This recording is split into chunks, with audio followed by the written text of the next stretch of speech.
Yes స్టూడియోలో senior journalist Jagdev గారు ఉన్నారు. వెల్కమ్ చెప్దాం. Hello sir. Hello Zakir. Yes Chandrababu Naidu గారు మళ్ళీ ఏపీకి ఒక భారీ గుడ్ న్యూస్ తోటి వచ్చారని తెలుస్తుంది సార్. ఏంటి ఆ గుడ్ న్యూస్? చంద్రబాబు నాయుడు గారు మరో గుడ్ న్యూస్ అనేది ఇంకా రోజు వింటూనే ఉన్నాం. ఎందుకంటే ఆయన గత ప్రభుత్వం చేసిన అరాచకాల మీద కానీ, గత ప్రభుత్వంలో ఎవరైతే పిచ్చి ప్రేలాపన పేలారో వాళ్ళందరూ అరెస్టుల గురించి కానీ ఆయన ఏం పట్టించుకోవట్లేదు. ఎక్కడ స్టేట్మెంట్ కూడా ఇవ్వట్లే. వీళ్ళు ఇంకా ఇంతకుముందు ఒక ఆవిడ మాట్లాడింది, బస్సుల అవేమి ఉచిత బస్సులు ఎవరిచ్చారు, నేను ఎక్కితే నేను టికెట్ తీసుకు ఇది ఎక్కింది.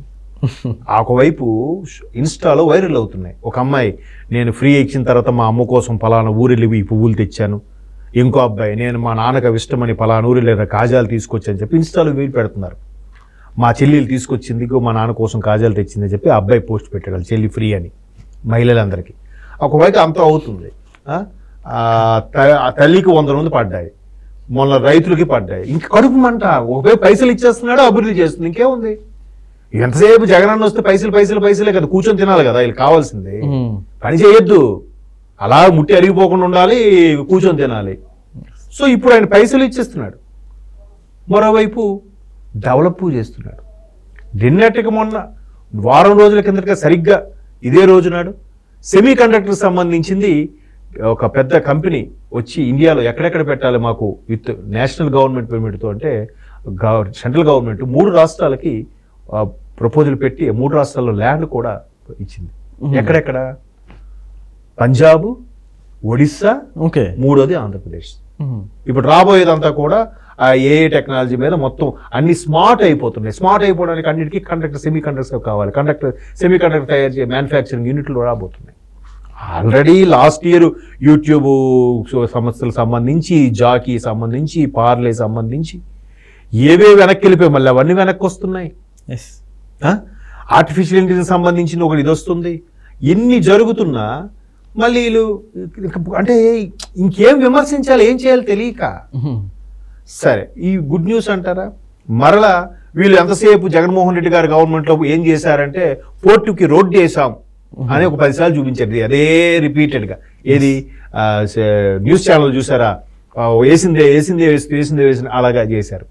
సో ఇప్పుడు వీళ్ళు ఏపీఎం టెర్మినల్స్ అనే ఒక సంస్థతో టెర్మినల్స్ పోర్ట్లు కట్టడానికి ప్రపోజల్ తీసుకున్నారు. జనరల్గా విశాఖపట్నం పోర్టు అంత సెక్యూర్గా అంత ఇదిగా ఉండడానికి కారణం ఏంటంటే ఎక్కువ లోతు ఉంటుంది. లోతు ఎక్కువ ఉండడం వల్ల షిప్పు రావడానికి ఆస్కారం ఉంటుంది. అంటే షిప్పు పై కనబడే భాగం కాకుండా కింద కూడా కొంత పార్ట్ ఉంటుంది కదా. ఆల్మోస్ట్ ఒక 4 వంతులు షిప్ వేసుకుంటే 3 వంతులు పైకి ఉంటుంది, 1 వంతు కింద ఉంటుంది లోపలికి. సో అంత లోతు ఉంటేనే అక్కడ వరకు ఎడ్జి ఓడరే వరకు రాగలుగుతాయి. సో అది విశాఖపట్నం ఉంది. ఇంకా మిగతా ఏం చేయాలంటే మచిలీపట్నం కూడా డెవలప్ చేయాలని చూస్తున్నారు. నెక్స్ట్ నెల్లూరుది రామాయణపేట ఏదో ఉంది, అక్కడది చేస్తున్నారు. ఇంకా మూడోది ఏంటి, గ్యాప్ వచ్చేసింది. నెల్లూరు, మచిలీపట్నం, విశాఖపట్నం. ఇంకా ముందుకొస్తే ఉత్తరాంధ్రకి మూలపేట, శ్రీకాకుళం జిల్లాలో ఒక భాగం. సో అక్కడ కూడా ఒక వాటర్ ప్లాన్ చేసి ఆ ఏపీఎం టెర్మినల్స్ అంటే ఇప్పుడు మనకి ఎయిర్పోర్ట్కి సంబంధించి టేక్ ఆఫ్ లేదా టెర్మినల్ 1, టెర్మినల్ 2 అంటారు. ఇక్కడ షిప్స్ సంబంధించి పెద్ద పెద్ద క్రూజ్ లైనర్కి సంబంధించి ఆ టెర్మినల్స్ కట్టే విభాగంలో ఏపీఎం టెర్మినల్స్ అనే వాటితో ఒప్పందం కుదుర్చుకున్నారు. ఆల్రెడీ 9,000 కోట్లు దీనికి శాంక్షన్ కూడా జరిగిపోయింది. మరొక వైపు బాపట్ల దగ్గర కూడా ఏదో ఉంది, రెగ్యులర్ పిక్నిక్లకి బీచ్ స్పాట్కి వెళ్తుంటారు. అది కూడా రేపు అక్కడ సంబరాలు ఉత్సవాల పేరుతో బీచ్లో చంద్రబాబు నాయుడు గారు దానికి శంకుస్థాపనకి వెళ్తూ ఆ బీచ్ కారిడార్ని డెవలప్ చేయడానికి ఆల్రెడీ 9 కోట్లు శాంక్షన్ చేశారు. ఈ మొత్తం టెర్మినల్స్కి 9,000 కోట్లు అయితే ఇది రాష్ట్ర ప్రభుత్వం తరఫున 9 కోట్లు శాంక్షన్ చేసి ఆ బీచ్ని డెవలప్ చేయాలని చూస్తున్నారు. జనరల్గా మీరు అబ్జర్వ్ చేయండి, కోస్తాంధ్ర మొత్తం మీద బీచ్ అనగానే అందరు గుర్తొచ్చేది విశాఖపట్నం, వైజాగ్ బీచ్ అంటారు. మిగతా బీచ్లు బాగాలేవా? మిగతా బీచ్లు అందంగా లేవా? ఉన్నాయి. బట్ ప్రాపర్ ఆదరణ లేక, సరైన డెవలప్మెంట్ లేక దాన్ని అలాగే విడిచిపెట్టేశారు. ప్రపోర్షనేట్గా దీన్ని టూరిజం కూడా డెవలప్ చేయాలి ఒక కాన్సెప్ట్. ఎప్పుడైనా సరే దీనికైనా డెవలపింగ్ అంటే ఫస్ట్ గుర్తుకొచ్చేది ఒకటి ట్రాన్స్పోర్ట్, రెండోది కన్స్ట్రక్షన్. ఈ రెండు జరిగిన దగ్గరే డెవలప్మెంట్ అనేది త్వరగా జరిగింది అనే దానికి ఆస్కారం ఉంది. సో డెవలప్మెంట్ కన్స్ట్రక్షన్స్ ఎలాగో అవుతున్నాయి. మరి ట్రాన్స్పోర్ట్ వచ్చిన తర్వాత వచ్చిన 6 నెలల్లో 17,000 కిలోమీటర్ల రోడ్లు మరమ్మతులు చేశారు. ఆఖరికి ఐటీడీ ఏరియా లాంటి ఏరియాలో కూడా, ట్రైబల్ ఏరియాలో కూడా రోడ్లు వేశారు. ఏ పవన్ కళ్యాణ్ గారి క్యాన్వాసింగ్ లో ఉన్నప్పుడు చెప్పారో అదే పవన్ కళ్యాణ్ గారు డిప్యూటీ సీఎం అయిన తర్వాత రోడ్డు అక్కడికి వెళ్ళి రెబన్ కట్ చేసి మరి వచ్చాడు ఆయన. ఇట్లాంటి చాలా జరిగాయి. మరి అన్నగారి ప్రభుత్వంలో ఇప్పుడు ఏముంది? అన్ని గతుకులు ఇవే. ఎంతసేపు పథకాలు పథకాలు పథకాలు. కూర్చొని తినండి, నాశనం అయిపోండి, కూర్చొని తినండి, ఆ లెక్కర్ తాగండి, పాడైపోండి, మీరు ఎవరిలో పాడు చేసుకోండి, అంతే. మీరేం పని చేయొద్దు అబ్బా, నీకు ఫ్రీ ఇంటి వరకు, ఇంటికి వచ్చి రేషన్ ఇస్తాం, ఇంటికి వచ్చి పెన్షన్ ఇస్తాం, ఇంటికి వచ్చి అన్ని చేస్తాం, మీరు అలా జస్ట్ 5 ఏళ్ళకి ఒకసారి మాకు వచ్చి ఓటు వేసేయండి. వేయలేదనుకోండి, మీరు మాతో పాటు మీరు కూడా పైసలు తిన్నారుగా అని చెప్పడానికి ఈ పథకాలన్నీ. బట్ ఇప్పుడు అలా కాదు, ఏది యూజ్ఫుల్ అదే చేస్తున్నారు. ఈ బస్సుది కూడా ఆలోచించి ఇప్పుడు కొంచెం ఇంకా దీనికి సవరణ ఇవ్వచ్చు, ఊరికే అన్నిటికీ ఇవ్వద్దు. ఇంపార్టెంట్ వాళ్ళుగా ఉద్యోగురాలుగా ఉన్నారు, రోజు తిరగాలి, ఆవిడ ఒక ఐడి కార్డు ఏదో ఇచ్చి దానికి పాస్ చేయించాడు.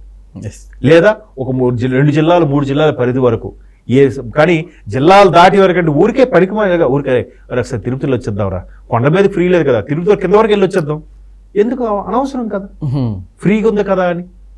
అది తప్పది. మనం ప్రజల మెంటాలిటీ అంత లేదు, మిస్యూజ్ చేసే వాళ్ళు ఎక్కువ.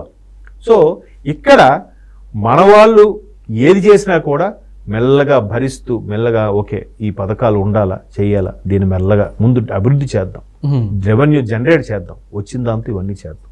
రెవెన్యూ జనరేట్ అవ్వకపోతే ఈ పథకాలు లేవు, గితకాలు లేవు, మళ్ళీ అప్పు వాడుకోవాలి.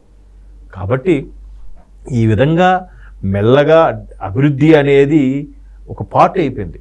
ఆయన నిరంతర శ్రామికుడిగానే చేస్తున్నాడు. నిన్న కూడా మొన్న P4 విధానంతో ఒక సభ పెట్టాడు. ఆయన అదే చెప్పాడు, మీకు ఏం చేయాలో చేస్తాం, ఏది కావాలని చూస్తున్నాం, కానీ మంచి వాళ్ళని చూస్ చేసుకోవాలి. దయచేసి మంచి వాళ్ళని చూస్ చేసుకోండి. పిచ్చి పిచ్చిగా ఒకసారి ఇంటికి ఇద్దాం చూద్దాం అంటే ఇలాగే ఉంటుంది. ఏం చేశాడు? ఒక్కసారి అయ్యో పాపం తండ్రి లేనివాడు అనాథ కాదు కదా, తండ్రి లేనివాడిని ఇస్తే రాష్ట్రం ఏమైంది పరిస్థితి, ఎక్కడికి వెళ్ళిపోయింది? ఆ టర్మ్ కానీ వచ్చేస్తుంటే ఇప్పటికి ఎస్టాబ్లిష్ అయిపోయేదిగా. ఇప్పటికీ చాలా మంది పొట్ట చేత పట్టుకొని వచ్చేసి వ్యవసాయాలు లేక, పనులు లేక అక్కడ అపార్ట్మెంట్లో వాచ్మెన్లు గాను హైదరాబాద్కు వచ్చేస్తున్నారు. తెలుగు రాష్ట్రాలు ఇప్పుడు ఎంత చక్కగా ఉండాల్సింది ఏమైంది పరిస్థితి? అక్కడ రాయలసీమ వాళ్ళైతే చెప్పే అవసరం లేదు. రాయలసీమ, నెల్లూరు అటు వాళ్ళు కొంతమంది చెన్నై, అటు బెంగళూరు వెళ్ళిపోతున్నారు, ఇటు హైదరాబాద్ వచ్చేస్తున్నారు. మరి మిగతా వాళ్ళు ఇప్పటికీ రాజధాని ఉందా? మనకంటూ ఒక ప్రౌడ్ వద్దా? ప్రైడ్ మూమెంట్ వద్దా? అందుకు అది ఎస్టాబ్లిష్ చేయాలనే రోజుకు ఒకటికి ఎలాగైనా 2029 ఎలక్షన్ కాబట్టి 27-28 కల్లా సెటిల్ చేశారన్న తాపత్రయంతోనే ఆయన పనిచేస్తున్నాడు. చూద్దాం. Okay sir, thank you.